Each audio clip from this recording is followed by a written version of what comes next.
Most people don't hate weak minds. They fear strong ones. A mind that doesn't seek approval, a mind that doesn't explain itself, a mind that doesn't beg to belong. Here's the uncomfortable truth. If your thoughts never make anyone uneasy, your mind is probably not very strong. And Nietzsche warned us about this long before social media, before therapy culture, before comfort became a virtue. Because a truly strong mind does something dangerous. It refuses to kneel. So the question is not whether people like you. The question is, does your mind scare them? Nietzsche believed most human suffering does not come from pain. It comes from weakness disguised as morality, from living according to other people's values, from shrinking your thoughts so you won't stand out, from choosing safety over truth. And today, weakness is rewarded. Sensitivity is praised.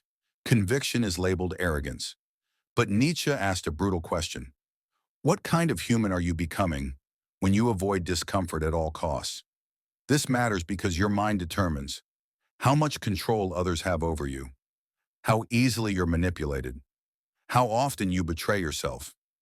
And Nietzsche was clear. A weak mind seeks comfort. A strong mind seeks power over itself. Let's talk about how that power is built. But stop. Before we go further, understand this. Building a strong mind will cost you. You will lose people. You will be misunderstood. You will be called cold, arrogant, or dangerous. Nietzsche said, the surest way to corrupt a youth is to instruct him to hold in higher esteem those who think alike than those who think differently. If that sentence makes you uncomfortable, good, you're still awake. Here is the truth most people never recover from. The herd hates psychological independence, not because it's evil, but because it exposes weakness. A strong mind does not react emotionally. It does not explain itself endlessly. It does not seek validation. And that silence terrifies people. Nietzsche understood this deeply. He believed most morality exists for one reason only, to restrain the strong and protect the weak from feeling inferior. That's why confident thinking is called ego. That's why self-discipline is called rigidity. That's why ambition is called toxicity. Not because they're wrong, but because they remind people of what they lack. A strong mind doesn't attack. It simply stands. And that is enough to disturb the room. But here's the real danger. Nietzsche didn't just warn about weak people. He warned about internal weakness. Because the most dangerous prison is the one inside your own mind. And most people never escape it. Nietzsche believed mental strength is built through three psychological transformations. Not motivation, not affirmations, transformation. First, the camel. This is the stage of endurance. You carry weight, responsibility, discipline, hard truths. The camel says, I can bear this. Most people never even reach this stage. They avoid pressure. They avoid responsibility. They avoid discomfort. But without weight, there is no strength. Second, the lion. The lion does something terrifying. It says no. No to expectations. No to inherited beliefs. No to values that were never chosen. The lion destroys false authority.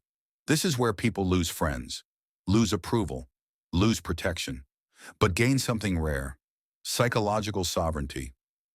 Third, the child. This is not innocence. It is creation.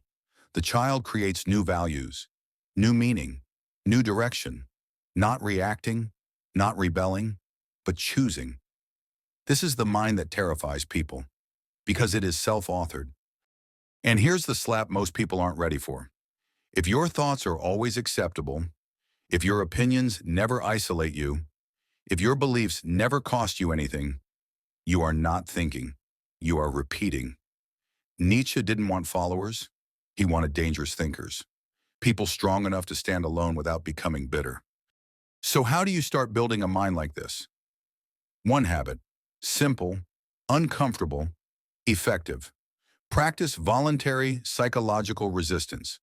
Every day do one thing that requires discipline without applause, forces silence instead of explanation, strengthens self-control over emotion, not to impress others, but to prove something to yourself.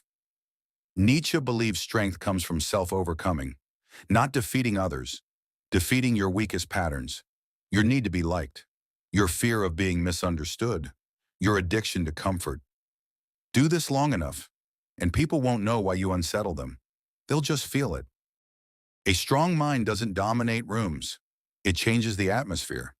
If this way of thinking resonates with you, if you're interested in psychology, philosophy, and mental strength without illusions, subscribe to the channel. Not for motivation, but for truth, because not everyone is meant to think this way. And that's exactly the point.